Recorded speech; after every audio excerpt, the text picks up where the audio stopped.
Hello, welcome to episode 132 of Cameron Sports Podcast. It's your host, Cameron Lindsay. I'm back with a brand new episode. Today's episode, we're talking about my Los Angeles Chargers getting the well-needed W last week during Week 6 in Miami. Like I said, each week, all season long, cover my Chargers. Like I've been saying before the season started, like I've been saying every game so far to now.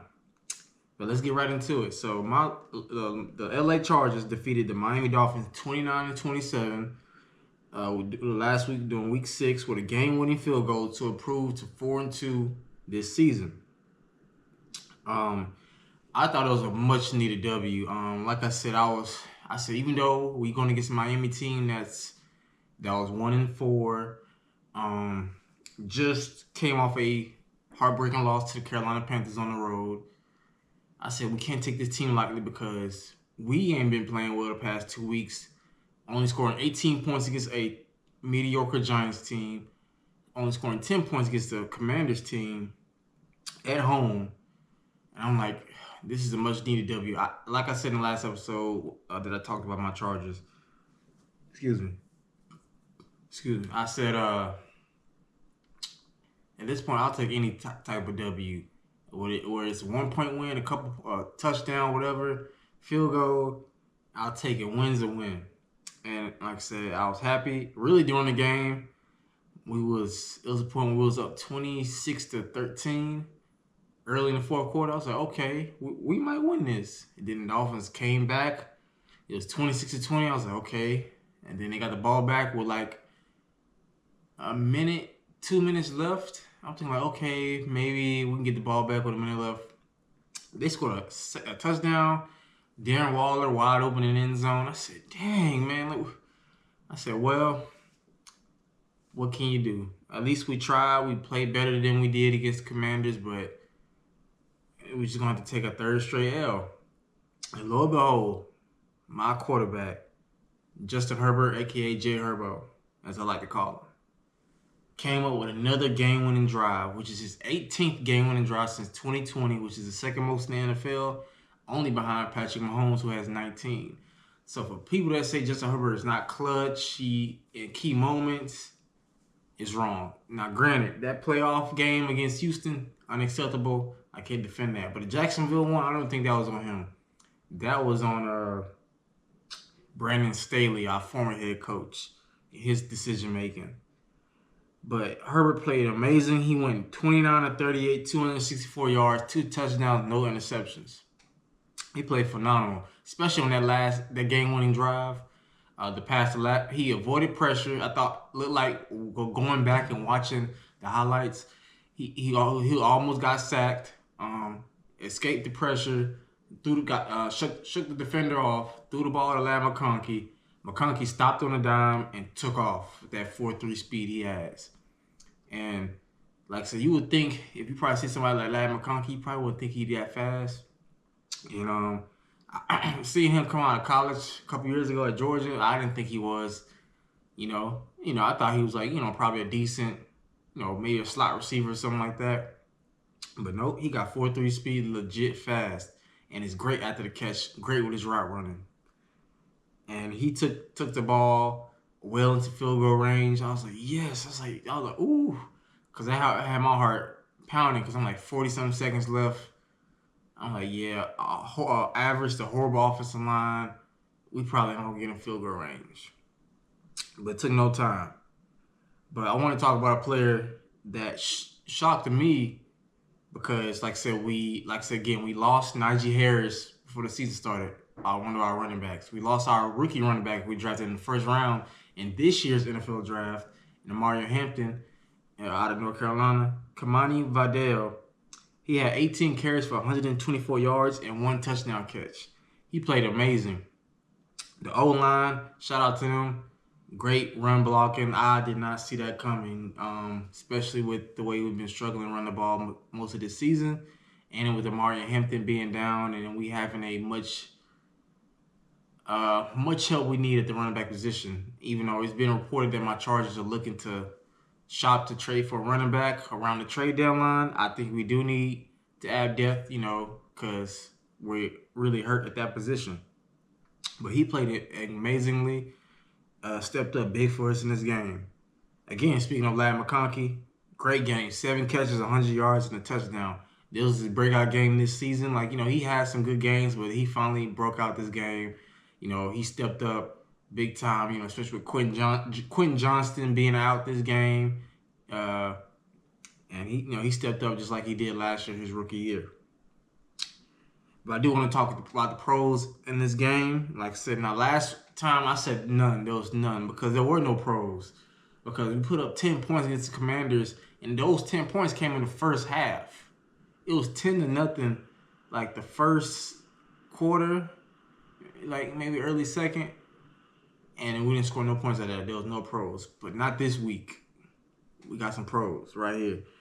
Great bounce back game from Justin Herbert from the past 2 weeks. Like I said, last time against Commanders, I said he played average. You go 23 of 29 and only produce 100 and something yards. I would think you only have 6-7 incompletions. You will have maybe about almost 300 yards. But he bounced back, 2 touchdown passes, no picks. That's what I like to see from my top 10 quarterback in the NFL from Justin Herbert. Lad McConkey had a breakout game this season. Let's get him 7 catches, 100 yards, a touchdown. That catch that he made on our game-winning drive to put us in field goal range was clutch. He literally stopped as he caught the ball, stopped the defender coming at him, stopped and took off. That was very clutch by Lad. Like I said, he's great after the catch. As soon as he get the ball in his hands, he's off to the races, and I got to give him a shout out for that.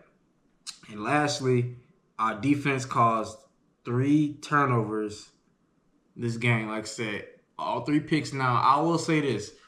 Two of those picks, I don't blame on Tua too much. Jalen Waddle mishandling the catch, but Stills, our defender, made a good job of making sure he didn't catch the ball and it landed in Tony Jefferson's hands. The second interception, now, I think he was trying to do, that one was on Tua, the second interception he threw to Devon Achane. Like I said, our defender made a great adjustment at getting in front of him and catching the ball. So that one I will say is on Tua. The third one came at the end of the game. You're just trying to make something happen. So I wouldn't really count it, but technically it's on the stat sheet. So, and Derwin James ended up sealing the game with that last second interception off of Tua. Now the cons, like I said, just because you won doesn't mean it can't be no cons. Like I said, you can't set nothing in the win that you win in the loss. I will say, even though you won this game, pass protection was bad. Herbert was constantly under pressure, especially against a horrible Dolphins pass rush. And that concerns me because it's like, we got the Colts this week, and they got a very talented defense with DeForest Buckner, and yeah, that's gonna be bad. Like, that's one thing where we have a talented quarterback like Herbert. If we don't give him time to throw the ball, we have no chance of winning at all because our run game isn't consistent yet. We can't depend on Herbert to throw the ball if we can't protect him at all. It's just a full-blown fact. Also, our run defense is bad. We gave 128 yards to running back Devon Achane. That cannot happen. Again, we got the Colts this week. Jonathan Taylor, who's playing like the best running back in football, he had over 120-some yards against the Cardinals. I had watched highlights of that game, and I'm already like my heart is pounding a little bit because if that happens against us, the Colts might run away with this game because if we can't even stop somebody like Devon Achane, what do you think is going to happen when we play Jonathan Taylor? He for sure is going to have 100 yards. Hopefully it could be 100 yards where we still win the game like this one. But the Colts been playing very, very well. I'm gonna get to them in a minute. But now, as far as my player of the week, I got a 3-way tie because I know I wanted to choose one player, but because these 3 players really stepped up and really gave us the chance to win. And no, it's not Justin Herbert. I could go with him, But like I said, that's something I expect from Herbert to play well and bounce back. So I expect that out of him. But these three players deserve it. Running back Kimani Vidal, like I said, having 18 carries, 124 yards, and a touchdown catch. McConkey, 7 catches, 100 yards, a touchdown catch. Especially that key catch he had to put us in field goal range. That was really clutch, stopping on a dime, taking it down the field. And of course, our kicker Cameron Dicker going 5 for 5, and plus one being the game-winning field goal. Like, I ain't gonna lie, I'm blessed to have Cameron Dicker because my Chargers have had a history of bad field goal kicking, all the way back to Nate Kading. If you're a Chargers fan, you know who I'm talking about.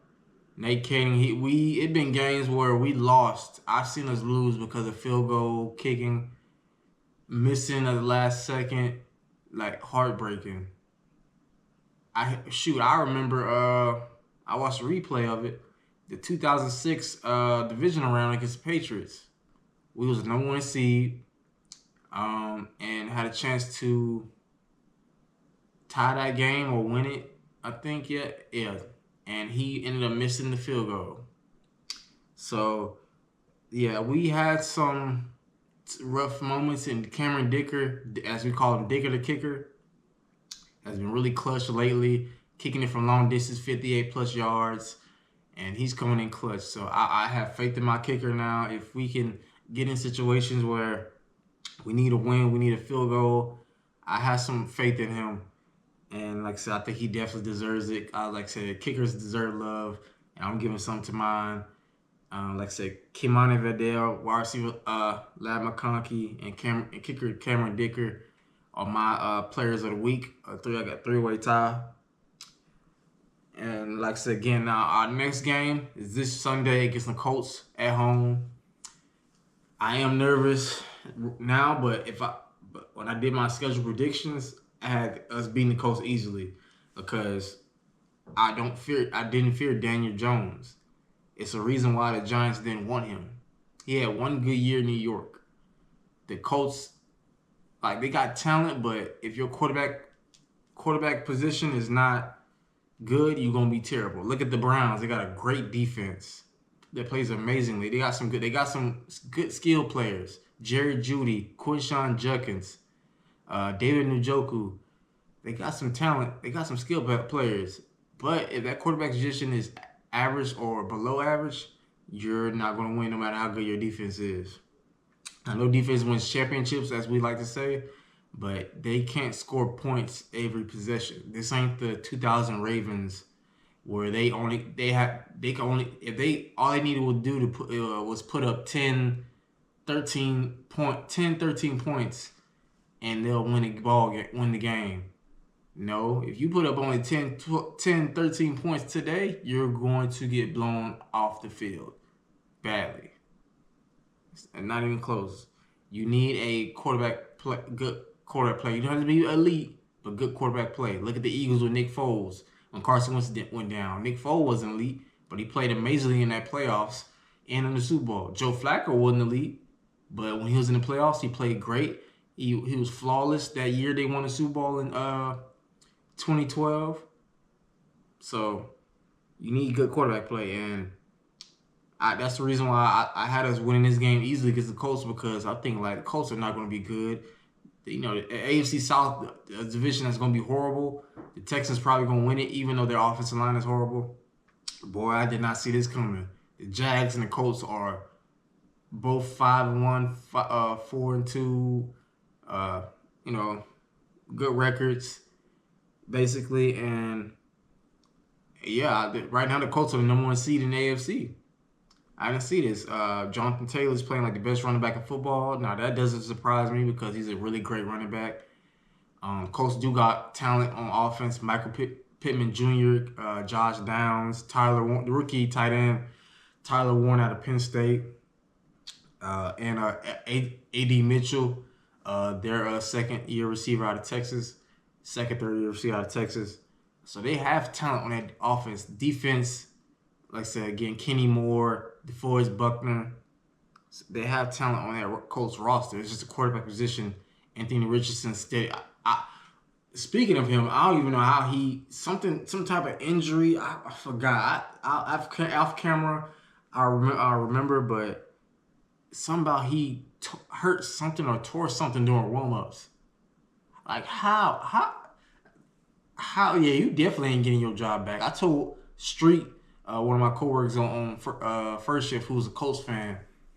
I said, yeah, he ain't getting that job back. And Street said the same thing. Like, yep, I had a feeling once Daniel Jones got signed to the team or started playing, he wasn't getting that job. I kind of knew it during the preseason when he got hurt during the preseason and didn't even play much.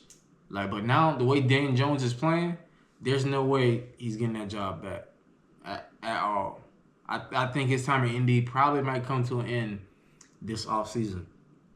And yeah, it's just crazy. But now Dan Jones is playing amazingly. That Colts offense is playing really good. I think they're going to be the favorites to win the AFC South clearly because the Titans are bad. The Texans are average, but horrible offensive line, good defense. Can't protect C.J. Stroud though. The Jaguars are their biggest competition. So though, like Jaguars can give them a run for their money. The way they've been playing, besides their loss to the Seahawks last week. So, but yeah, I'm nervous. Like I said, Daniel Jones is mobile. He's been playing well. Like I said, they got good weapons, a great running back, a talented defense. My team, we have a bad offensive line. Like I said, Joe Alt still won't be there. So unless we can run the ball like we did against the Dolphins, that can really help us. Lad McConkey, I hope Quentin Johnston is back. I have to see and wait for the news if he's going to be available to play. Like I said, that will definitely help with his speed and threat down the field. Keenan Allen's going to be Keenan Allen. Aka missed a third down. So, yeah, it's going to be a close game either way. Well, I hope it's a close game because if the Colts win, it will not shock me if it's a blowout the way Jonathan Taylor's been running the football. And the way that we has been struggling to protect Justin Herbert. Like I said in my cons, we have done a terrible job at pass protection. And yeah, but I think if we win this game, it's gonna be close. I just don't see us blowing out the Colts the way they've been playing this season. They're playing like one of the best teams in football. I know it's a long season. I'm not gonna say Super Bowl favorite like some people are, but I will say the Colts are playing like the best team in the AFC right now. So when I do make my prediction, it's gonna be hard because yeah, it's like should I stick with my pick? Because I'm not the type of person that gonna run for no smoke. I believe in my Chargers. I'm not gonna run for no smoke. But at the same time, it's like, man, I'm nervous because the way the Colts been playing, it is crazy. But yeah, that's definitely what I want to talk about. This win over the Dolphins, 29-27. Like I said, we needed that victory. We're 4-2. We're still 3-0 in the division. Even though I'm not confident in it because here come the Chiefs. They're 3-3. Denver's also 4-2. So we're gonna have to see them teams again as it gets more into the season. I just hope by then we're back more healthy. At least have Joe Alt back, Khalil Mack. So hopefully, and of course with Martin Hampton, have him back, of course. So if we could be somewhat full strength like the time we played the Chiefs the first time, then I'll have a little bit more confidence again. Like, okay, we can hang with these boys. I know we can hang with the Chiefs because we always play them close. So, but yeah, that's what I wanted to talk to y'all about. This week, my LA Chargers getting a much needed victory over the Miami Dolphins. We played the Indianapolis Colts this week. But again, I appreciate you always tuning in for every episode that you can. If you want to touch down on Cam, please click that like button. Turn on post notifications to stay updated on any episode that I post. Follow me on all social medias. And like I say, but definitely help me get to 300. Like I said, almost there. I know I got 2 more months left in this year at 260 something. I know I can get to 3. If I don't get to 3, I'm not going to be disappointed because I know I'll get it early in 2026. But you gotta shoot for the stuff. You gotta shoot for goals even if it's in a short amount of time. So, But I'll catch y'all next time for another episode. This has been your favorite host, Cameron Lindsay, of your favorite sports podcast. Y'all take care.